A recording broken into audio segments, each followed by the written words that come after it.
Hemline, honey. Whew.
Welcome, mis tíos.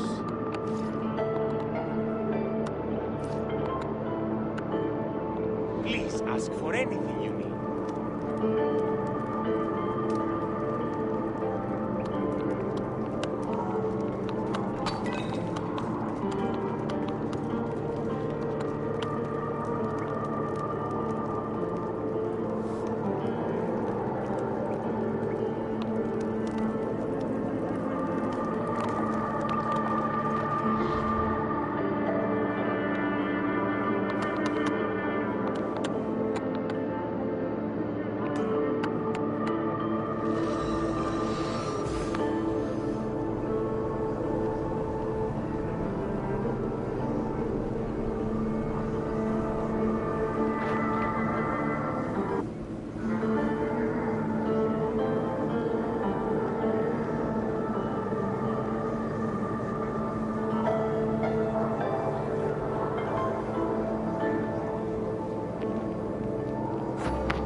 for supplies.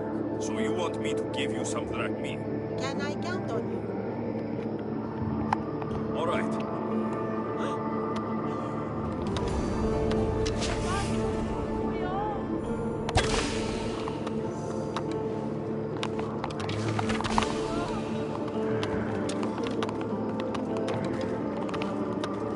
How may I help you?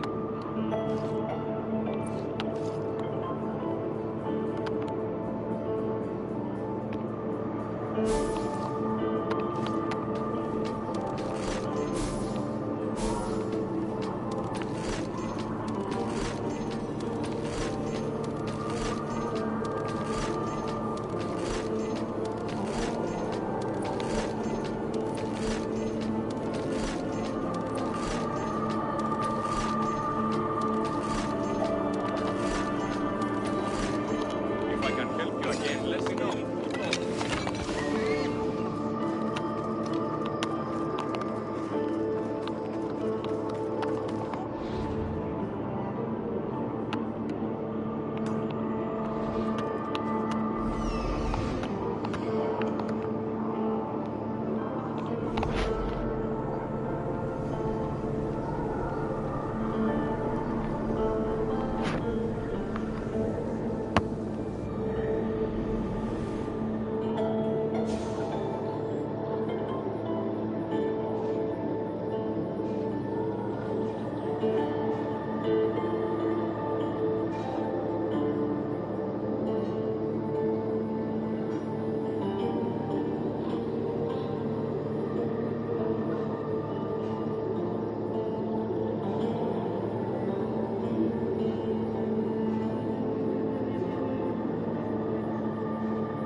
Stalking through the shadows, dust counts back to her.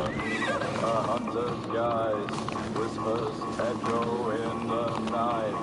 Carnal cravings rise again. I should be extra careful in this area.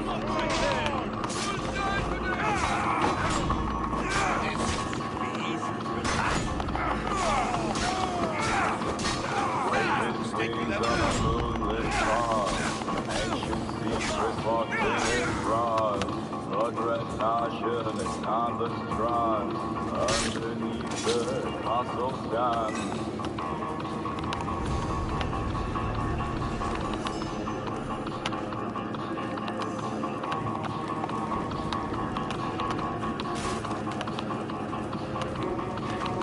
In the heart of darkness, city remains. Whispers of eternity that can't be contained. The king of night under the blood moon's gleam. Forever in twilight, living the dream. Eternal lord of the twilight. A realm of nightmares and dreamlike light. Master of shadows, ruler unseen. And Dracula's world where night is the queen.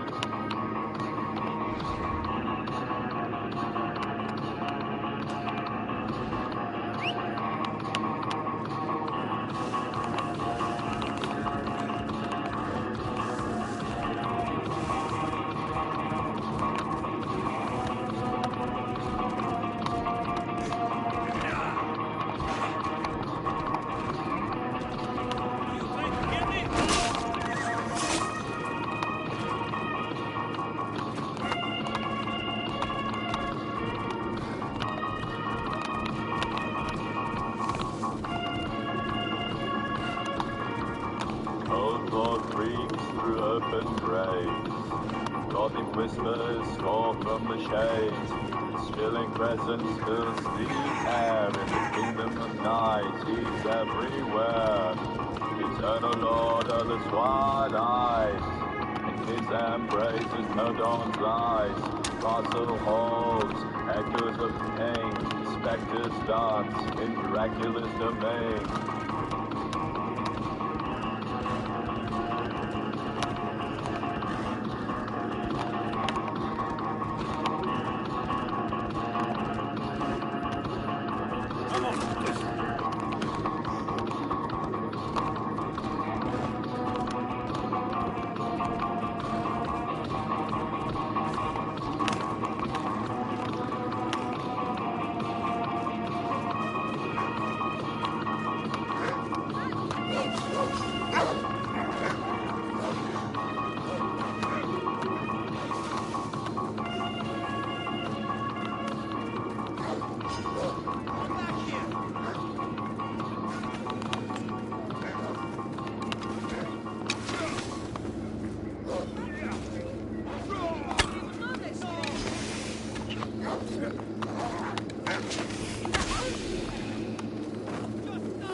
Stalking through the shadow dust, Count Dracula, a hunter's guise, whispers echo in the night. Carnage cravings rise again.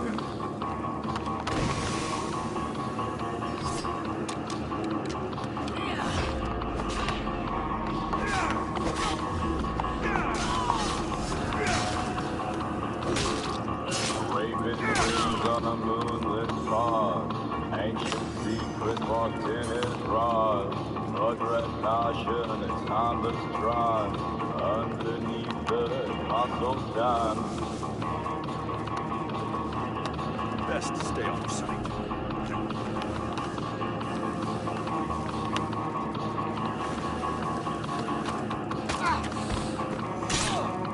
The heart of darkness city remains, whispers of eternity that can't be contained. The king of night under the blood moon's gleam, forever in twilight, living free.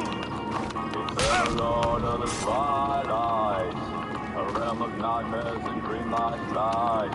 Master of shadows, ruler unseen, and Dracula's word where night is the queen.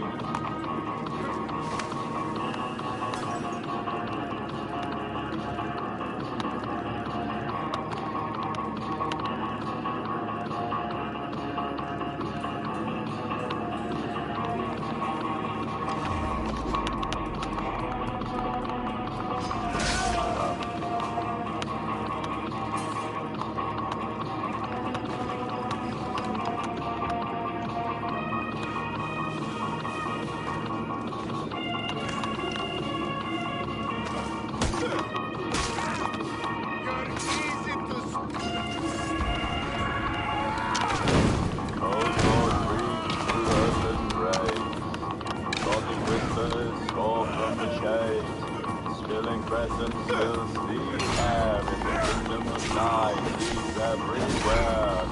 Eternal Lord of the twilight. His embrace is no dawn's light. Castle halls, echoes of pain, specters dance in miraculous domain.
President Trump looking to do what Washington politicians have always promised, but failed to deliver. Fix bad trade deals. Within the next month, his top trade team will kick off the process to renegotiate, again, the U.S.-Mexico-Canada trade agreement, the USMCA. Again, that was what was cobbled together during his first administration. This time around, the U.S. is expected to push its northern and southern neighbors for a better deal on automobiles, looking to shift more North American production into the United States. And President Trump will keep pressing Mexico to fight drug trafficking at the border. So tariffs over fentanyl could continue regardless. Steve, where does this go? Larry Kudlow thinks that there will broadly be a much better deal with, in particular, Canada. That the kind of stalemate that we're looking at right now will be resolved. Well, you're taking a bad situation, try to make it a little better. Remember, tariff is a tax. We developed very sophisticated supply chains with Canada and Mexico, which benefited all countries. And that's been disrupted by all the uncertainty now, 50% on aluminum or steel or whatever. And so if they can get some sanity back to that, that would be to the good. But in terms of the quicker they do it, the better. But, remember, saying Japan, only 15%. That is a wedge. What they forget is that tariffs is a wedge between buyers and sellers, producers and consumers. And the more wedge you have, the more it's going to hurt the economy. So the only question in my mind is, how damaging will it be? It's a good time to get something done with Canada and Mexico, because I'm watching what's happening with India, and the president posted this morning about India. It sounds like he's sort of giving up on that relationship. Russia, China. So you've got Canada and Mexico on your doorstep. I think Sheinbaum wants the deal. She's shown every indication she wants the deal. I think Carney's in the best position he's been in to deal, because he's now not trying to win an election. He can actually get something done. I don't think it's going to satisfy. I think there's going to be wedges all over the place in this deal. I'm sorry to say that, Steve, but I would just like to see it get done so that you can resolve the uncertainty with two allied trading partners and build, we need to build economic strength. I think we've got the start of it with the finish of the big, beautiful bill, the tax incentives. We need it with our biggest trading partners. I don't think it's going to be as free tradey as NAFTA was or even as USMCA was. I don't really care as long as it's settled and it's done and we can start building strength, because we're going to need a lot of economic might in the years ahead, given how other big players around the globe are aligning right now. I just want to jump in there and say these are parallel issues, the tariff issue and the renegotiation of USMCA, that are happening at the same time. They're not directly or causally linked in the sense that this renegotiation is happening as a result of the fact that the Supreme Court's going to review the tariffs. But it does make me think that as the president looks at this, and he's said many times he's going to look at it, there's a 6-year window, they got to get it done by 2026, that he is going to think about what could potentially happen at the Supreme Court level, and he's going to incorporate some of that into this. To your point, Brian, of what you're saying. I mean, you've got to remember these are our two largest trading partners. 80% of Mexico's goods come here. And the president, whether or not tariffs get to stay in place or not, is still, outraged about the fentanyl coming across the northern border and the southern border. Huge issue that we have with those two countries. So I think that you made the point the other day, the national security tariff would be a way to rewrite things with other countries. This isn't like that specifically, but it gives him an opportunity. It's another non-IEEPA tool which could get struck down by the Supreme Court, in which case you got to have tools like that. This is one of them. Yeah. And in terms of the whole trade thing, I wish somebody in the administration would start connecting dots about national security. India should be a key ally against China. They've had very serious border disputes in the past, going to war at least twice over disputed borders. We need them on our side. Which Trump has helped solve, by the way. Not on this so much the India thing with Pakistan. Pakistan, India. Yeah. But in terms of India as an ally, that's critical. And I hate to have us hurt India. We can have a good trade deal without 50% tariffs. Yeah, agreed. And if you look at what's happened suddenly between the U.S. and India, this is all over Russian oil. because And he won't put the tariffs on China over Russian oil. Right. Hello, that's what Very hurts the interesting. Indians. Yeah. You're picking on us, but what about China? But- Fear China more than India? Not good. Just, I'm not defending well, either you do side. fear The China more tariffs, than India. I mean, the tariffs on China are already really high, and so India's come up to that sort of par level. If you push China too far, your talks could break down before November 10th.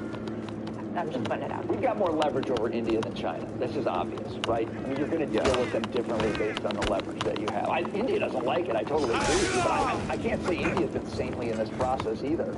Well, especially with the way they're but guess flirting what? with If Russia. India were simply to say, okay, fine, we won't buy Russian oil, then guess what? The tariffs against them would disappear. This is all about trying to not let them fund Putin's war. Right. And of course, if Putin can sell oil to India, then it funds his war. And also these tariffs going into effect, you've got Trump saying he talked to Putin, I believe it was on Monday, and the talks were going well and they're going to speak again. I wouldn't be surprised if they're feeling some of that pinch from India. There was a story posted, and I want to, before we go, talk about the tariffs just in raw numbers. A Zero Hedge posted a story last night that kind of summed up what I've been trying to hammer home, and it did it a lot better than I've been able to do it. And the headline is, Trump's tariffs go from terrifying to indispensable to prevent a bond market crash. That there, again, this administration has been, these are not temporary taxes. This is money that at every turn, the president, Scott Bessent, the Treasury Secretary, and people in the administration brag about. They're really stoked about the amount of money that's coming in. It's going to be $400 billion a year. So far, Scott Bessent put this on X the other day. It's more than $180 billion this fiscal year. It was, what, $31 billion just in the month of August. That is a new record high. You cannot pull the rug out from under our lenders at this point. We are in a fiscal hellhole in terms of our national debt and how much we pay in interest on it every month.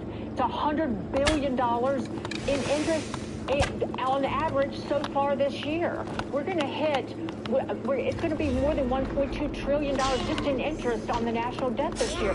This is money that we need. But again, the bond market's like, okay, you take that money away, you're going to have a problem with us lending to you. No, they won't if we have a strong economy. I've never thought a Republican administration would boast that they're having a $4 trillion tax increase over the next 10 years, which is what they say they're going to raise from tariffs. Tariffs are taxes. As Warren Buffett said, that money's not being paid by the tooth fairy. At least half of it's coming out of the pockets of the American people.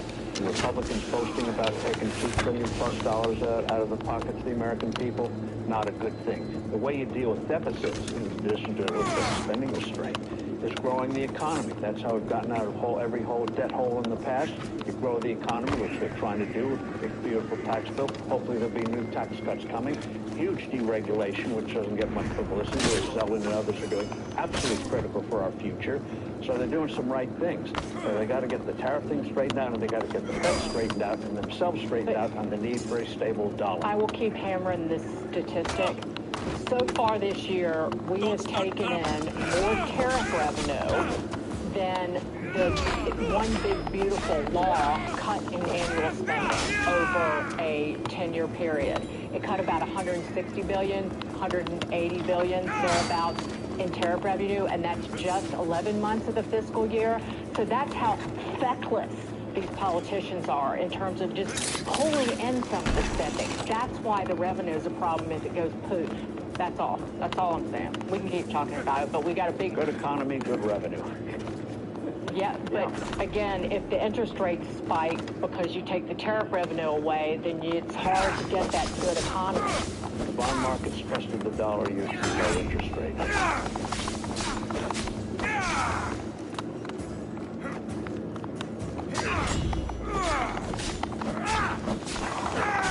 Take a look at futures this morning. Right now, the Dow has actually escalated in selling. We now see the Dow lower by 117 points. So 18 points. We'll see where this goes. S&P and NASDAQ still pointing higher.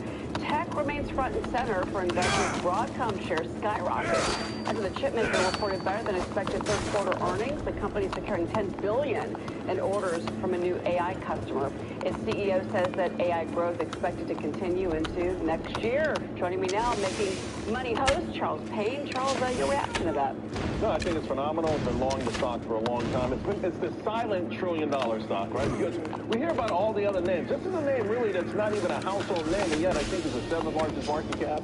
And they just keep producing. Now, the OpenAI deal is huge, and you can see rotation out of these names, or a little bit of rotation. Right now, as we start today, the S&P is off 1% from the high, all-time high. The Mag 7 is 2% off the all-time high. So the good news there is it's obvious that this market now is starting to find other areas to invest in, and not just beyond tech, but even within the tech sector. Yeah, no, well, we just had the Interior Secretary, Doug Burgum, in the last hour talking about, the energy space. He and Chris Ryder heading to Europe, exporting LNG. So you look at energy, you look at AI infrastructure. What do you make of all the technology CEOs go White House last night having dinner with the president? It was a great scene. No, really, in the sense that, listen, the prior administration went to war with them. There's always talk of breaking them up, always punitive action. In this war, in this AI war that might dominate, determine the preeminent nation for the next 50 years, maybe we should be working with them, maybe we should have a more cordial relationship with them and understand them.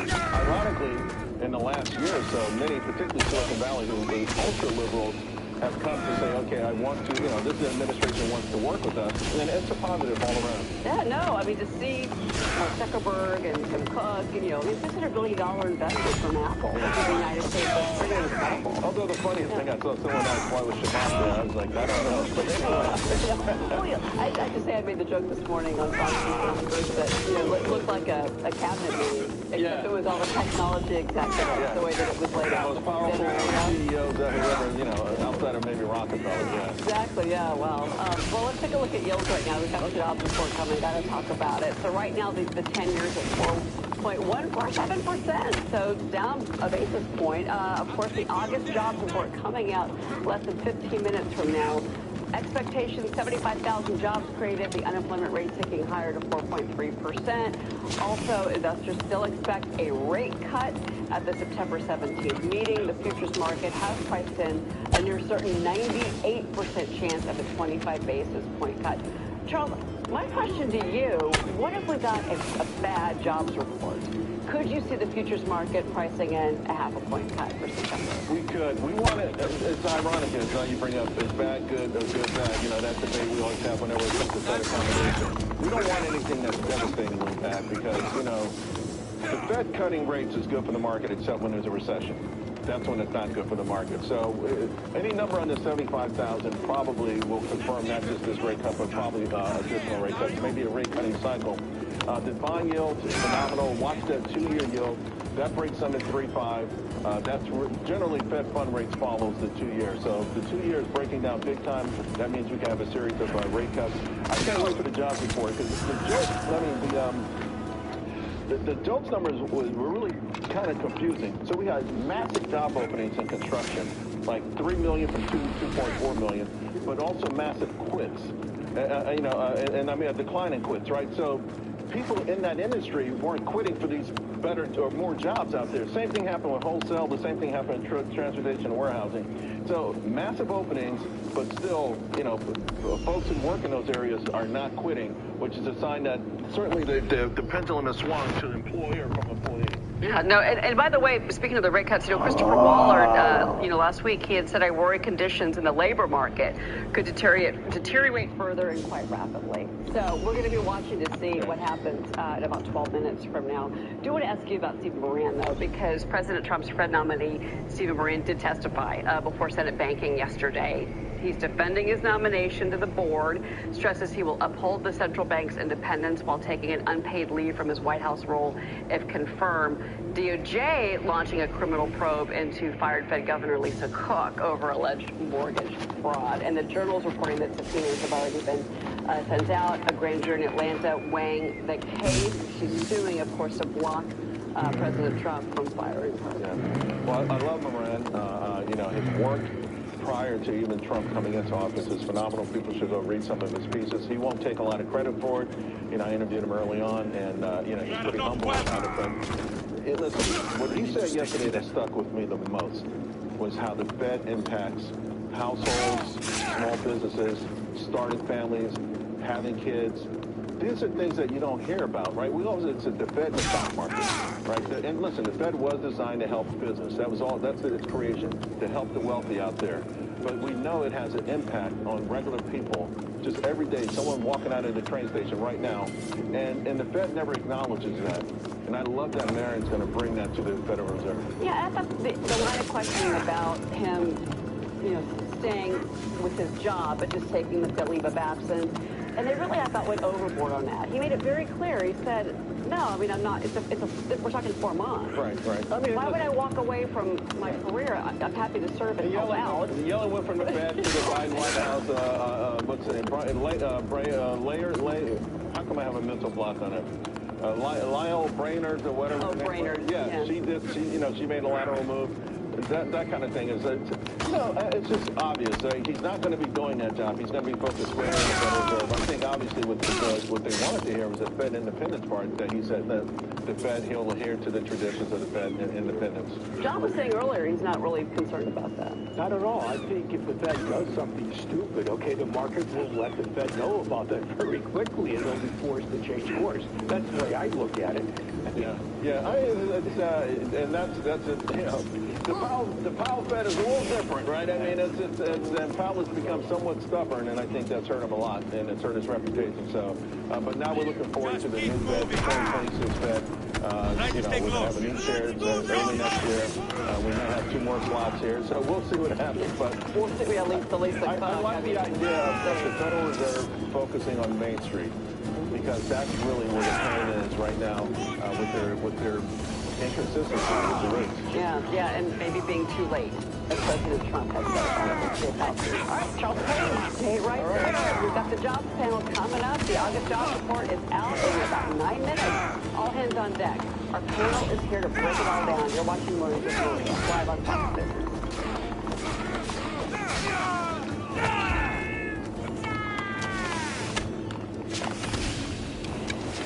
Joining me now, the great Steve Miller, White House Deputy Chief of Staff for Policy. Bet you liked all those riffs, didn't you? You probably liked them all.